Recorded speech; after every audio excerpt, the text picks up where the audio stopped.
یہ جو موجودہ سیاسی سسٹم پاکستان کے اندر ہم دیکھ رہے ہیں اس میں سب سے بڑا سٹیک ہولڈر ہے کون، اور یہ جو ہمیں ایک دم سے مزاحمتی پالیسی جو ہے مفاہمتی پالیسی میں تبدیل ہوتی دکھائی دے رہی ہے، یہ کس جانب جائے گا سارا سلسلہ آگے؟ مختصراً سر دیکھیں، مولانا فضل الرحمان صاحب نے تو آج خود کہا ہے نا کہ ان کا شکوہ ایوان صدر سے ہے. انہوں نے یہ بھی کہا ہے کہ وزیر اعظم ہاؤس اور ایوان صدر اکٹھے نہیں ہیں.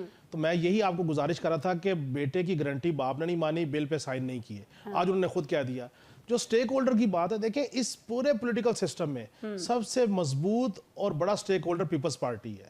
پیپلز پارٹی بلوچستان میں حکومت کر رہی ہے، پیپلز پارٹی جو ہے وہ سندھ میں حکومت کر رہی ہے، آئینی عہدے لے کے بیٹھی ہوئی ہے.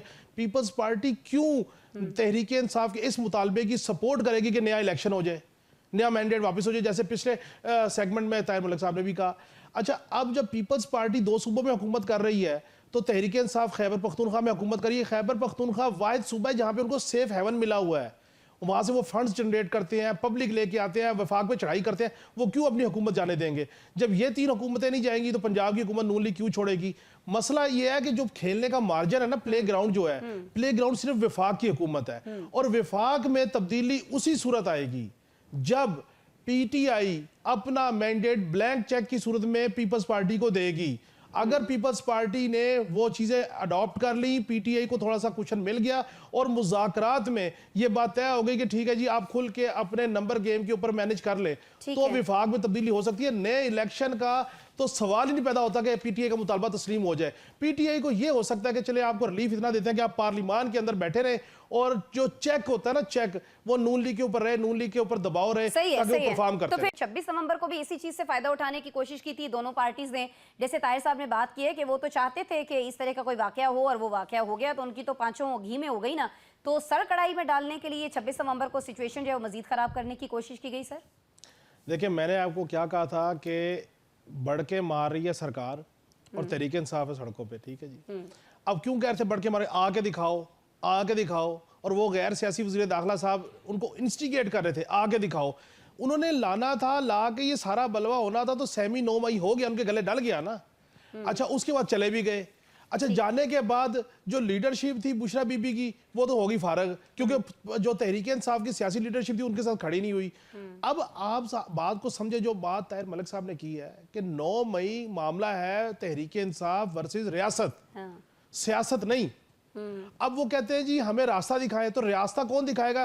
راستہ لینے کے لیے، ریاست سے راستہ لینے کے لیے آپ کو سیاست سے بات کرنی پڑے گی. ٹھیک ہو گیا. تو اب ایشو یہ ہے کہ جو بات یہ کہہ رہے ہیں نا بانی تحریک انصاف ڈیل نہیں کریں گے، میں آپ کو اب بھی کہہ رہا ہوں کہ اس بات کو کوئی ایک بندہ ڈینائی کرے مذاکرات کمیٹی میں کہ جی بانی تحریک انصاف کی منشا کے بغیر ہم مذاکرات کر رہے ہیں. اب مذاکرات میں وہ جو مطالبات رکھ رہے ہیں، اس مطالبات میں کتنے مطالبات تسلیم ہونے ہیں، کتنے نہیں ہونے ہیں، یہ ایک علیحدہ چیپٹر ہے.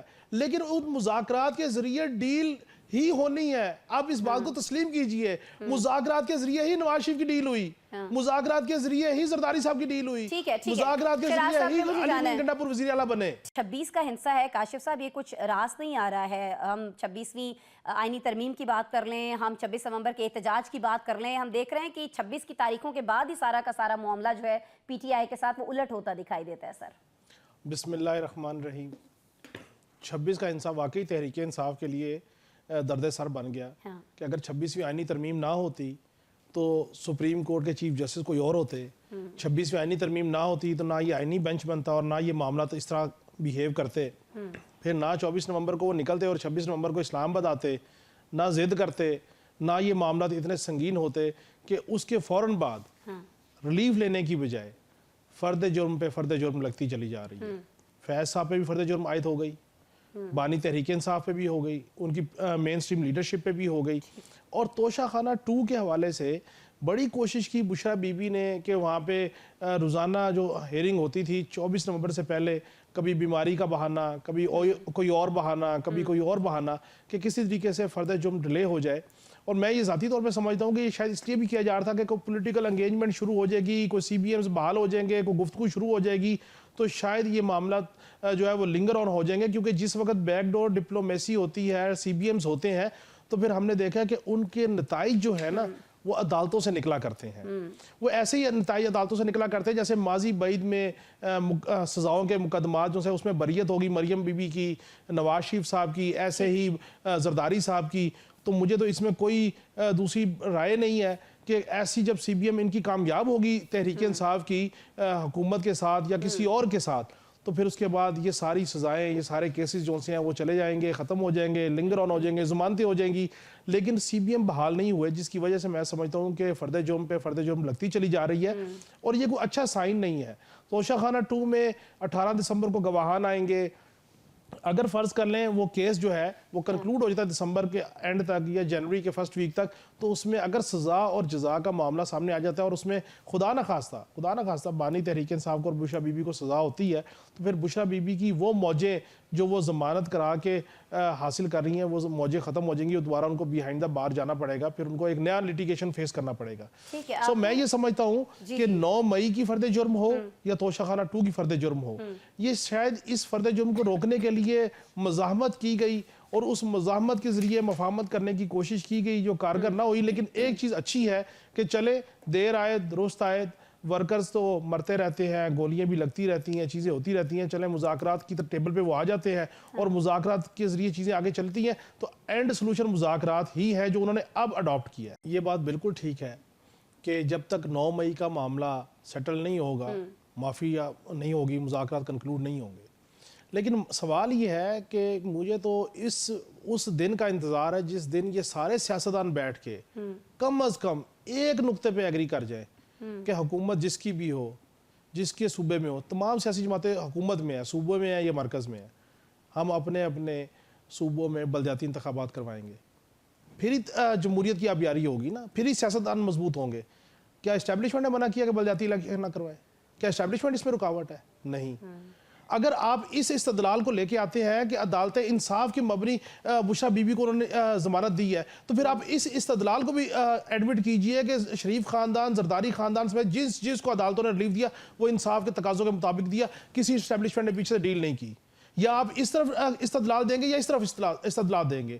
آپ اگر یہ بات کہتے ہیں کہ کلہم اختیار بانی تحریک انصاف کے پاس ہے، تو پھر جو ورکر زخمی ہوا، جو بھی ورکر شہید ہوا، جو یونیفارم آفیسر شہید ہوا، اس کا خون، اس کا زخمی ہونے کا قصوروار بانی تحریک انصاف ہے. وہ نہیں ہے جنہوں نے گولی چلائی سر، پھر آپ اس استدلال کو مانیے نا کہ آپ نے یہاں پہ چیزوں کو لے کے آئے.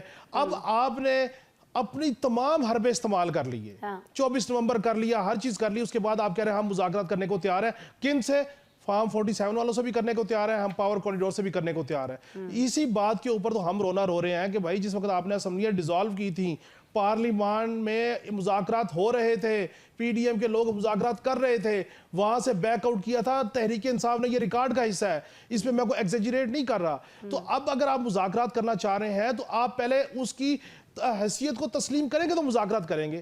پہلے آپ تسلیم کریں کہ شہباز شریف وزیر اعظم ہے، آپ تسلیم کریں یہ پارلیمان ہے، آپ تسلیم کریں گے تو پھر مذاکرات کریں گے. اگر آپ تسلیم نہیں کریں گے تو آپ کے مذاکرات کیوں کنکلوڈ ہوں گے؟ کسی سے بھی بات کرنے کے لیے پہلے اس کو نیچا دکھانا ضروری ہے. نیچے دکھانے کی بات نہیں ہے. بات یہ ہے کہ یہ ایک سیٹ پیٹرن ہے پاکستان کی سیاست کا کہ جس وقت آپ حکومت میں ہوں گے آپ کہیں گے ہم اور ادارے ایک پیج پہ، جب آپ باہر نکلیں گے تو پھر آپ کی تحریک کی آواز گونج کے آئے گی، کیوں نکالا؟ مزاحمت ہوگی تو مفاہمت ہوگی. یہ کس کے استدلال تھے؟ یہ نواز شریف صاحب اور مریم بی بی کے استدلال تھے. اب اگر یہ بھی مزاحمت کرنے کے بعد مذاکرات پہ آ رہے تو میں کہتا ہوں چلے اچھی بات ہے، آ گئے. اب آپ مذاکرات کیجئے، پارلیمان سے راستہ نکلے گا. یہ پارلیمان پہ آپ کو اعتراض ہے یا نہیں ہے، آپ کو یہیں سے راستہ ملے گا. ڈیل ہوگی تو ڈھیل ہوگی، نہ ڈیل ہوگی تو نہ پھر ڈھیل ہوگی. اب اس بات کو ماننے کو تیار نہیں. اب پھنس کہاں پہ گئی ہے تحریک انصاف؟ پھنس اس جگہ پہ گئی ہے کہ آپ نے 2.5 سال آزادی، ڈٹ کے کھڑا ہے کپتان، فلاں آرگومنٹ آپ نے دیا. اب آپ اپنے ورکروں کو کیا منہ دیں گے؟ کیسے ان کو فیس کریں گے؟ اچھا اگر بشرا بی بی سے سارے ڈی چوک پہنچ گئے تھے تو مجھے آپ صرف یہ بتائیے ڈی چوک سے پھر بھاگے کیوں؟ پھر اپنے ورکر کو ساتھ کیوں نہیں لے کے گئے؟